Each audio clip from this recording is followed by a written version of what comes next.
Хотим создать федерацию экстремальных видов спорта. Город у нас молодой, развивающийся. Площадка возле ЦОКа для людей, занимающихся скейтбордом и сноубордом, на выходных всегда переполнена детьми и их родителями. Кто может помочь организоваться и получить место для тренировок?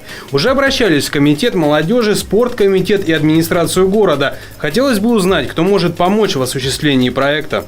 Собирается группа людей, то есть необходим состав учредителей. Их может быть 3 и более количество людей. Значит, можно зайти на сайт, есть там рубрика, например, «Организация общественных организаций». Там расписано все.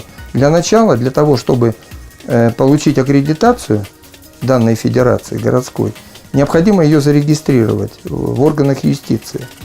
То есть можно зайти на сайт, посмотреть, там расписаны все документы, то есть от заявления, формы заявления о создании федерации до протокола общего собрания членов этой федерации, предполагаемой.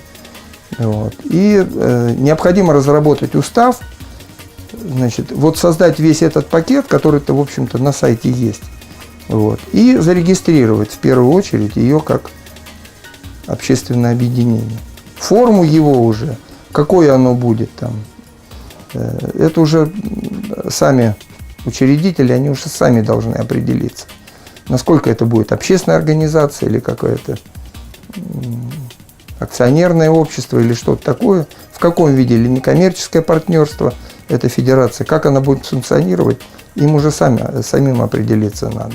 И уже когда, в общем-то, федерация получает учредительные документы, уже свидетельства, прочее, они могут обратиться к нам в управление физкультуры, они получат аккредитацию на уровне города. Вот. И составляется договор о взаимодействии, и тогда уже можно вести речь о совместном какой-то деятельности.